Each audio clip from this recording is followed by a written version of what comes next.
There are numerous different tantric practices, of course, and the Sarma or new schools classify them into three categories: father, mother, and non-dual tantras.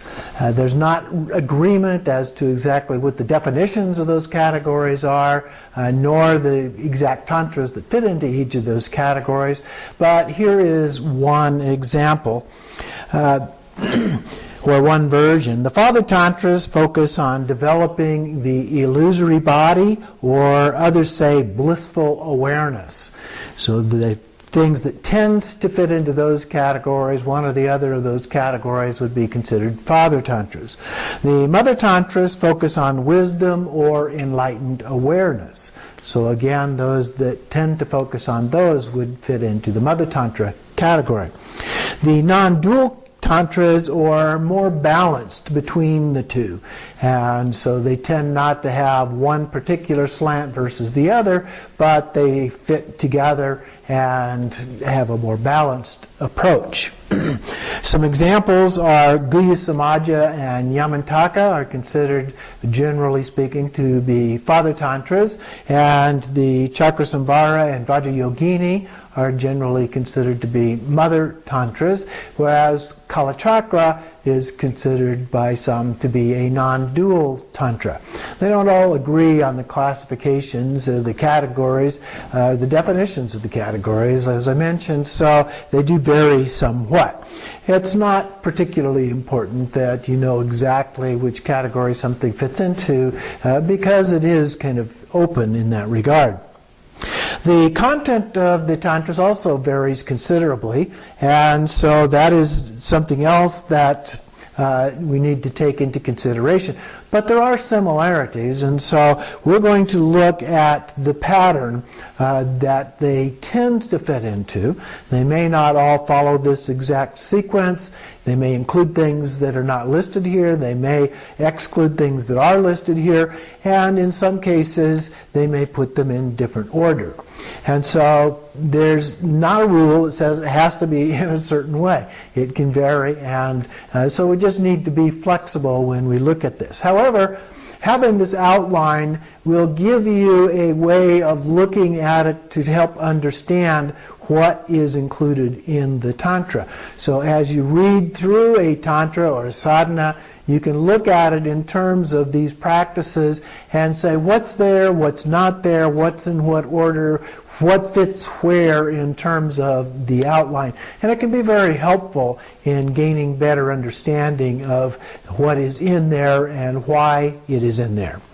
So this outline is based on the generation stage in Buddhist Tantra, a book that we use in our advanced class, and it is by Gyatso Rinpoche. Very good, very detailed book.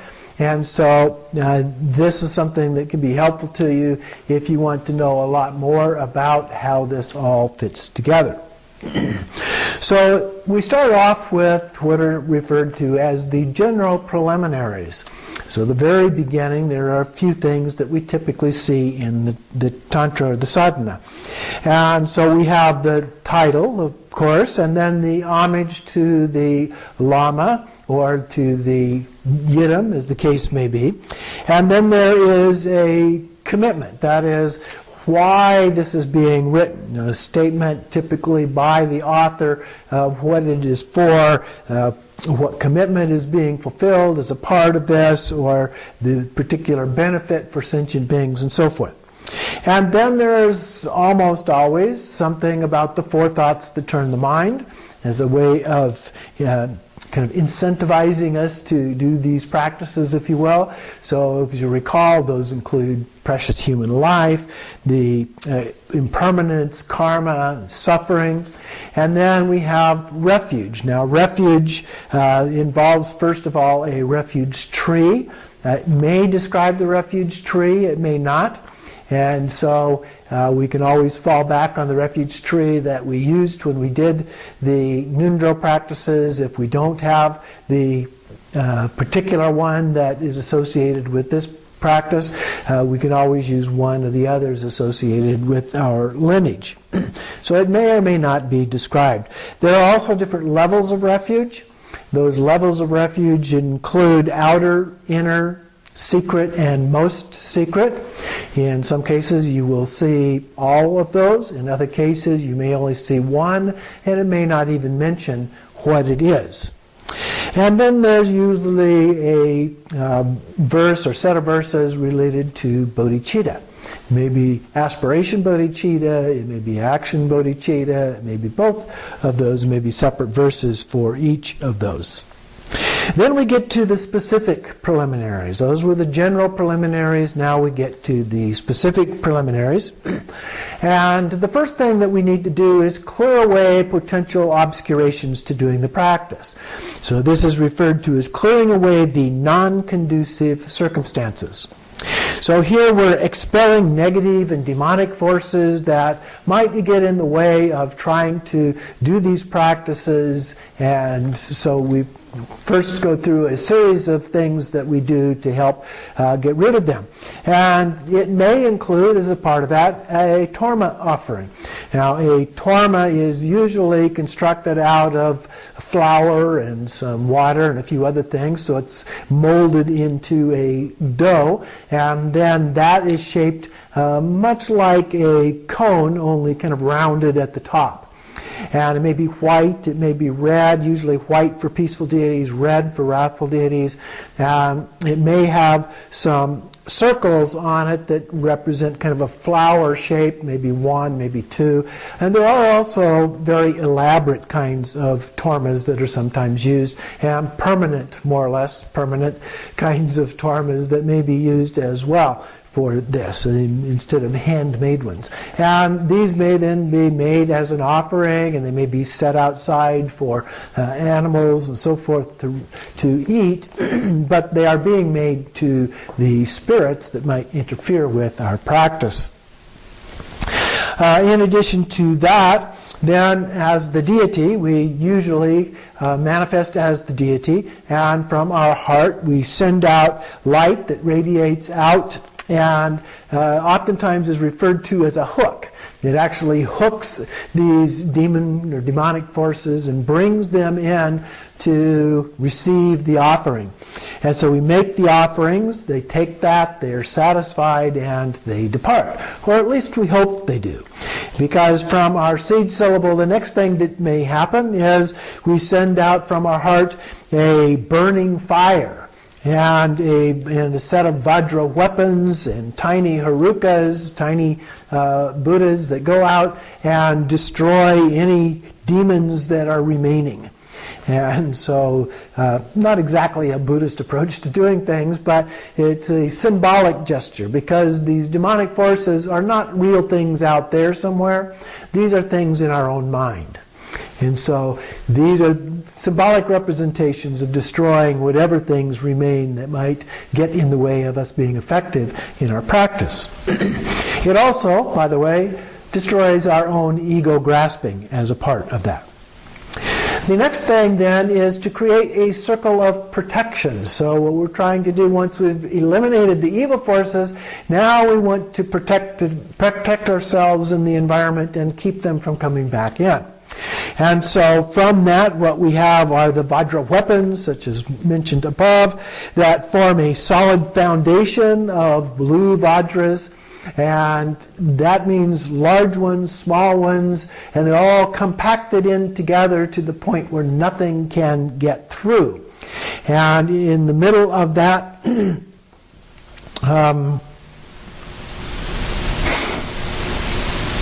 well, we'll get to that in just a minute, sorry. Then there's a Vajra fence. So the Vajras stand upright in some cases. Others describe it more like the foundation, where there are various ones kind of interlaced with each other to fill up all of the space as another form of protection. And then the Vajra canopy, which goes over that kind of as a dome shape that protects the space, and then surrounding that is a blazing fire of primordial wisdom that then would burn up anything that tended to come in. Vajra water of pounding waves may be described, another form of protection. And finally, the Vajra wind, which is sharp and violent and also protects us from any intrusions during our practice. Next, then, what we want to do, having eliminated the things that could harm our practice, we want to create conducive circumstances. So these are things that then facilitate the good part of our practice. And from that, what we have is, from the Buddhas and the Bodhisattvas and so forth, a rain of blessings that now come into us, melt into us, and we become we're now in our ordinary form, and this removes all impurities that we might have for doing the practice. And then there is a blessing of various offering materials. This can be very complex with lots of different ones, or it can be relatively simple. And so again, we visualize ourselves as the deity, and then typically recite Ram, Yam, Kam. And this radiates out from our heart, purifying all of the offerings. Ram represents a fire which burns away any impure characteristics. Yam represents wind, which scatters away any objects, clinging to any objects that are truly existing. Kam is water that then cleanses away any habitual or negative instincts that we might have, and then from the pure state that remains, we can then make those offerings. And then we recite Brum, B-H-R-U-M, which transforms into the vast jeweled vessel. And go into a little bit of detail here. There are three parts: Om, Ah, Hom, symbolically. Om represents the outer offering objects. These outer offerings are typically referred to as the 8 offerings of India. When you had a guest, you would typically make these kinds of offerings to them. They include water to drink, water for washing, flowers, incense, a lamp, perfumed water, food, and music.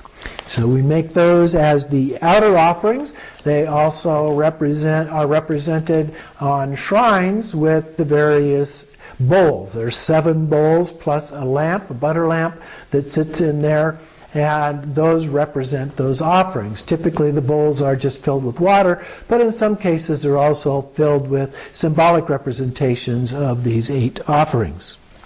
Then with the Ah, we have the inner offerings, which are the body, speech, and mind. Then we have Hom with the secret offerings. These refer to the 3 Kayas of the Buddha, and they also then are divided into 3 other categories. We have Men, or medicine, Tormas, and Rakta, which is blood. So medicine is visualized as being inside this vast skull cup.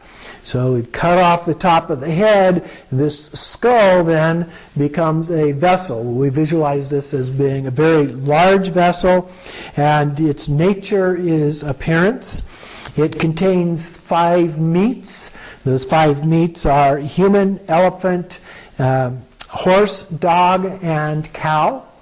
And it also contains 5 nectars. The 5 nectars are semen, blood, urine, excrement, and brain.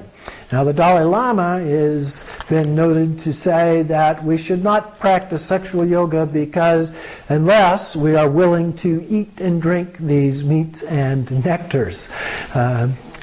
I guess trying to make it so that we don't get too enchanted by the idea of doing actual sexual tantras. And we know that most of them are done in a visualized and symbolic manner today anyway. Now the 5 meats are transformed into the 5 Buddhas. The 5 nectars are transformed into their 5 consorts. And then the Buddhas and the consorts are transformed into the wisdoms, the 5 wisdoms of the Buddhas, and the 5 elements. And then we have the Torma, its nature is emptiness. And so we have the medicine, which is the appearance, and now we have emptiness.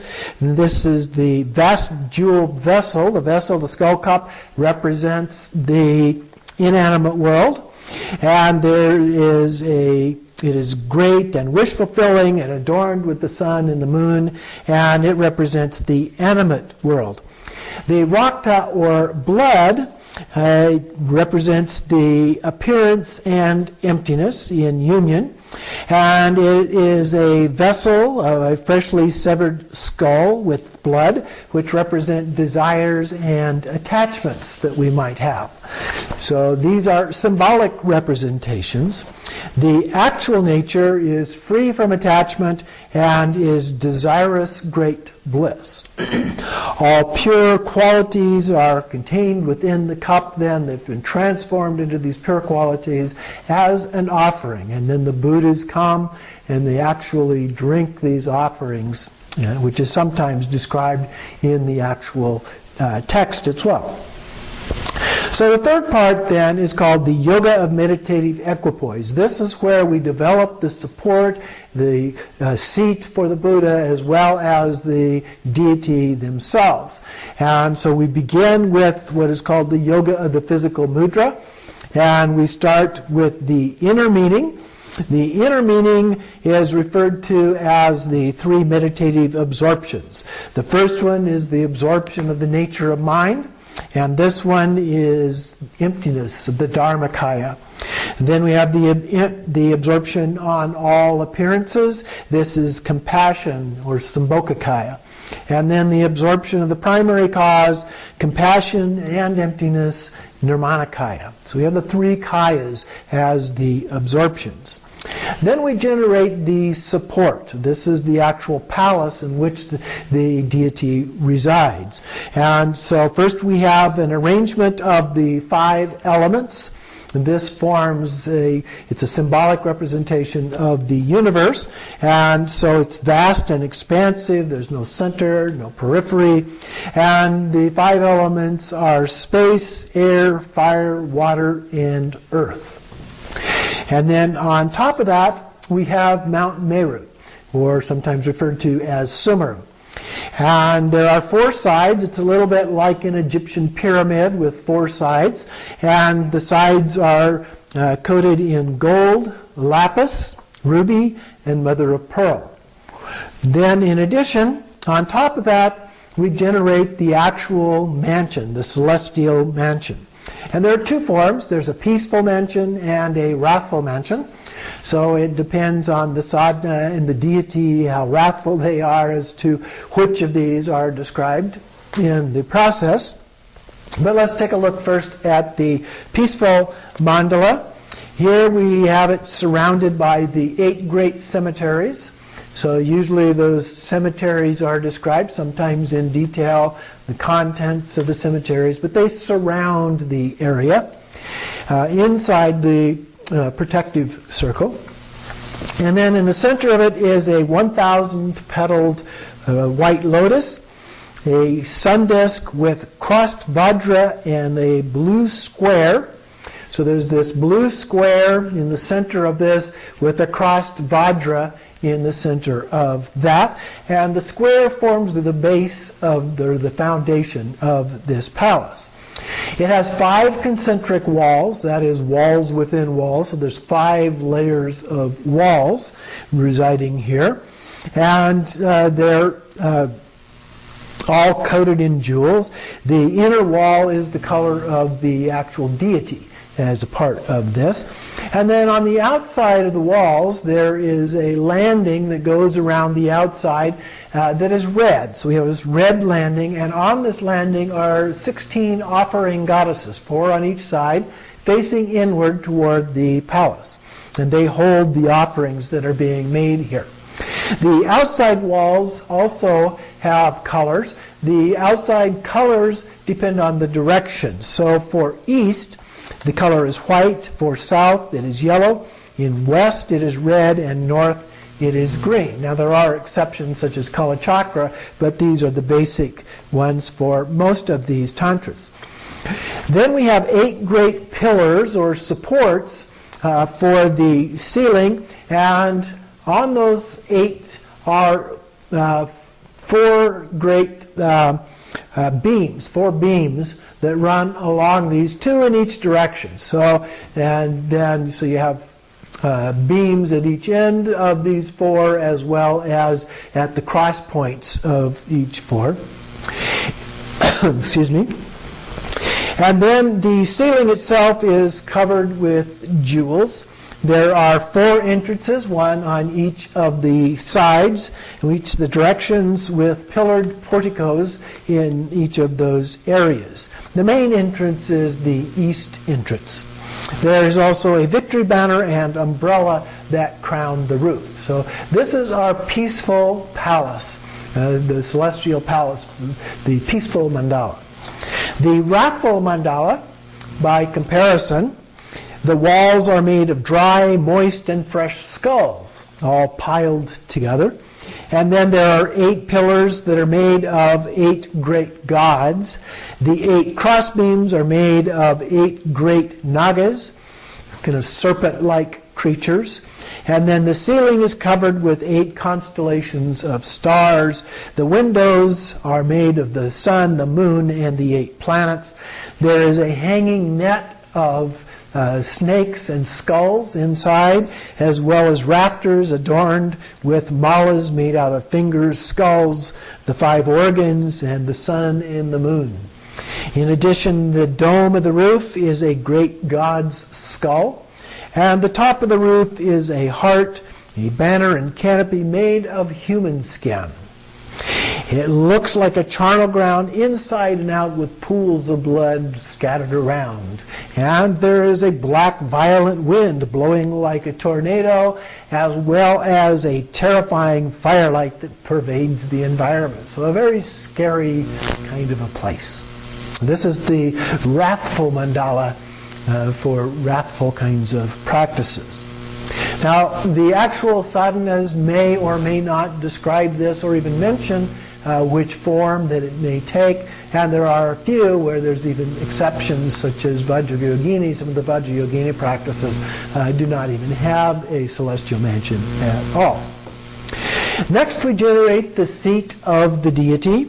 You have a red lotus, and on the top of that we have a sun and a moon disk. Typically for wrathful forms we have the moon, and then the sun disk sits on top of that. That forms the seat. There may be other characteristics as well, other objects that are a part of that seat. And then we generate the actual deity. Now this is the Sammaya-sattva, the commitment being. And so the seed syllable appears in space in front of us, and it descends down to the seat. This represents the Buddha's speech. Light then radiates from the seed syllable as an offering to all of the Buddhas. So it goes out in all directions. It returns then from them as a blessing. That then radiates out to all sentient beings and then returns back. They all become Buddhas in that particular form of the deity, and then it returns back and purifies our conceptualization. This is mine. The sending out and returning is sometimes referred to as radiation and absorption. Then the seed syllable transforms into the deity. This is the body part. So now we are the deity as the Sammaya-sattva, the commitment being. And so the next part is to invoke the wisdom beings, the Jnana-sattva. And so light now again radiates out from our heart, and from the seed syllable at our heart to the wisdom beings. And then we receive this rain of blessings from the wisdom beings from all directions and times that descend upon us. And then we recite the mantra Dza Hong Bam Ho. Now, Tibetans say Dza. In the Sanskrit, it is actually Ja, J-H-A. So pronounce it a little bit differently, and there are some hand mudras which we will go over later in the course. So Dza represents the hooks, hooking the wisdom being, similar to when we hooked previously the demons when we were purifying the surroundings for the practice. So now we hook the wisdom beings and invite them in. The Hong is the wisdom, their wisdom, and the commitment, you going together. So the wisdom being and the commitment being are unified together with the Hong. The Bam, it means that they agree to remain until we achieve enlightenment.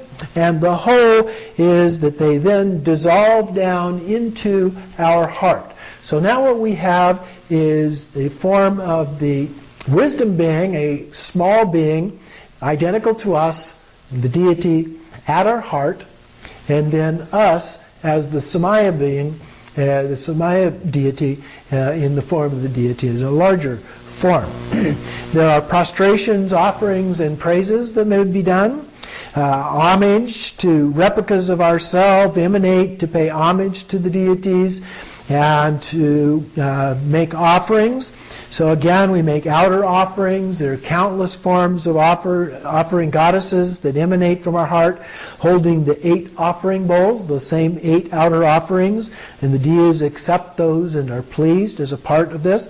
Then we have the inner offerings, the men or the medicine that we talked about before, as well as the torma and the rakta, the blood. So there may be some symbolic things that are done as a part of that. And then the secret offerings are the channels, winds, and drops in this case. And the most secret offerings are pure awareness, rikpa. And so we make all of these, and there may be some or one or all of these different combinations in different teachings, different sadhanas related to this, depending on the degree of complexity and the degree of simplicity. And there may be praise, making praise with awareness of the deity's qualities and the nature of the mind and so forth. Then there's the actual meditative concentration. Now we've created all of this, we meditate on it.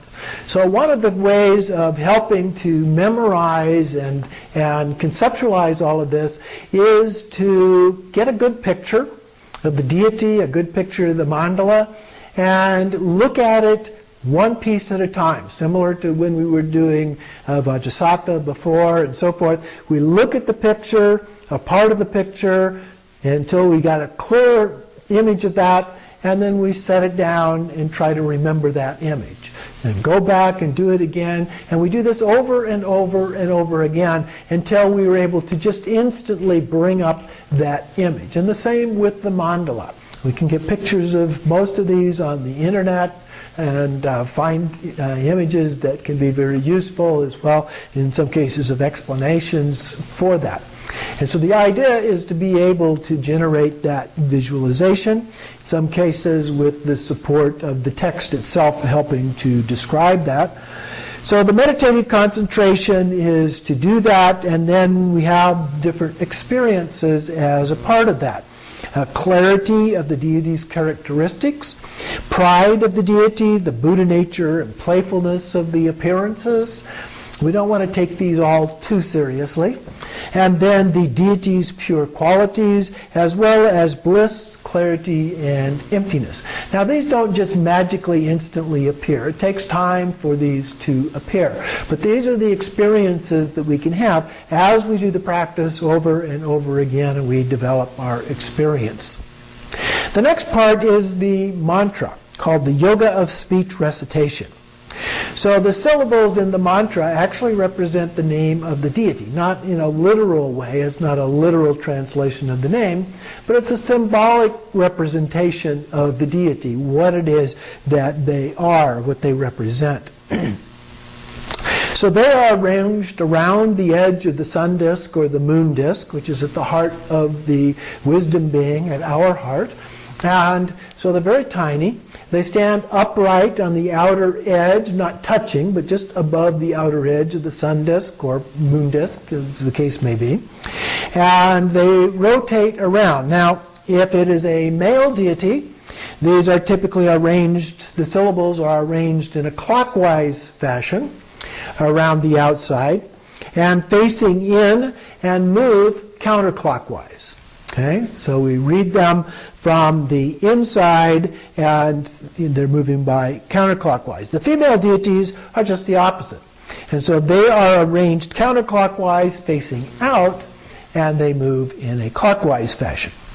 Now we recite the mantra just as many times as we can during the practice, and over again. We want to be clear as we recite those, but we can recite them at a fairly quick pace as long as we don't get mumbly in the process of doing that.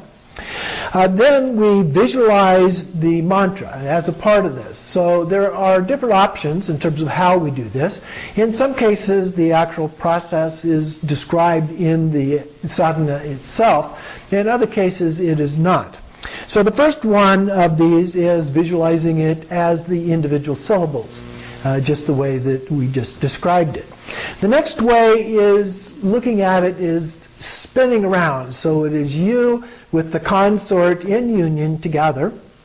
And it appears first from the mouth, up from the heart, out the mouth of the wisdom being. From there, up the central channel and out our mouth, into the mouth of the other commitment being, the consort, and down through their central channel, and then up through into and up through the central channel, through the place of union, and back to the heart of the wisdom being, and then splits off again through the commitment being, and so forth. But it's going really fast. It's like if you have ever, as a child, played around with sparklers at the 4th of July. And when you spin the sparkler around, and it forms a circle with the after image of the sparkler as it whirls around. And so it looks a lot like that. It's going very quickly, and it's going around, down the central channel of the one, back up the central channel, and so forth. So we see it spinning around. That's the second approach. The third one is called Messenger of a King. And in this one, the light fills all of space. It radiates out as offerings to the Buddha and returns as blessings, much like we saw just a moment ago when we were offering the blessings to the Buddhas, and then they sent back sending out offerings that returned as blessings to us. And then it goes out again and then back to us repeatedly, over and over, almost in a pulsing sort of way. Then the last one is called a bee's hive. And of course a bee's hive is just a buzz with the sound of the bees. And so this is very much like that. And so instead of this pulsing action, the light is just concurrently radiating out and back. There's just a glow. So this is the beehive approach. You visualize it just as a glow radiating out across all of space and time. Now the actual manner of reciting I referred to just briefly, but it can be steady, quick, and fairly quiet. Now, some say that someone sitting fairly close to you should not be able to actually hear it, but it's done with a sense of pure awareness as we do this. Then we get to the yoga of meditative equipoise, which is the clear light. And so here we dissolve the visualization. So all of this time we've been maintaining the visualization and the view of the mantra, however that is altogether. And so now we dissolve it. And this is typically dissolved then from the outside in, depending on the level of detail. And so we have the wheel of protection, we have the elements at the base, the charnel grounds, the palace, the various retinas, the deity and consort, first the commitment being on the outside, and then the wisdom being on the inside, then the mantra, the seed syllable, from the bottom up into emptiness. Now the seed syllable typically has a crescent shape on the top, followed by a small circle, a tigli or bindu, and a little squiggly line called a nada. And so as we go up from the bottom to the top of the seed syllable, we also then do the crescent. It dissolves, and then the bindu dissolves, and then the nada dissolves into emptiness. And so then we just abide, we just rest in that state of emptiness at that point. do the meditation. As any other meditation, if thoughts come up, we just let them go by refocusing our attention on the emptiness.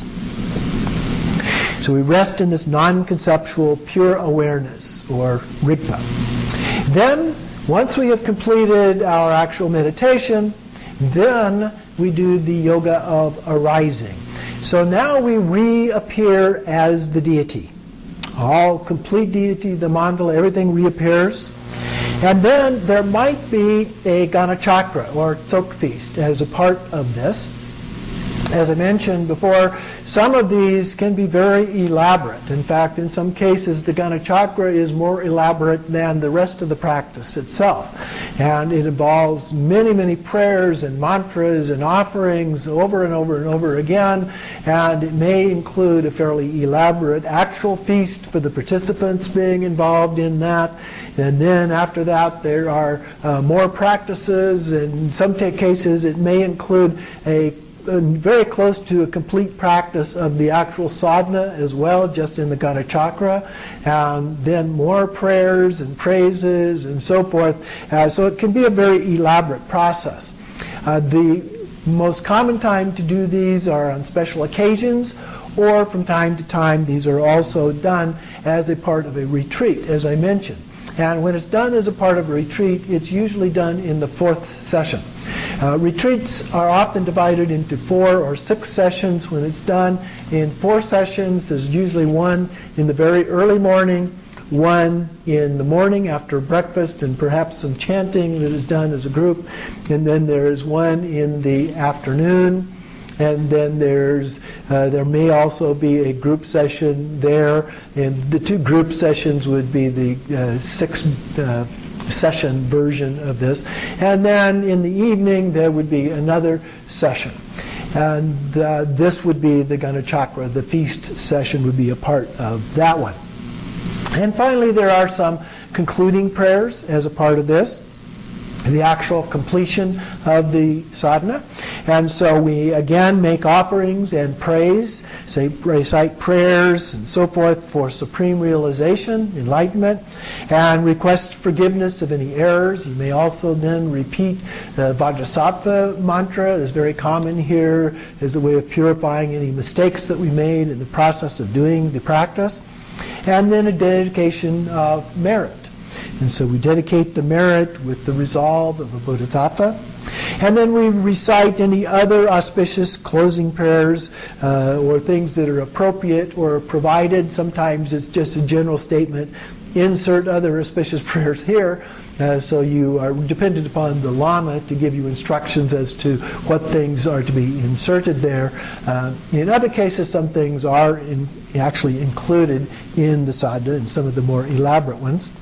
And then we arise as the Namanikaya form of the deity from the practice, abiding in this pure awareness, as well as, and at this point we are an impure illusory body.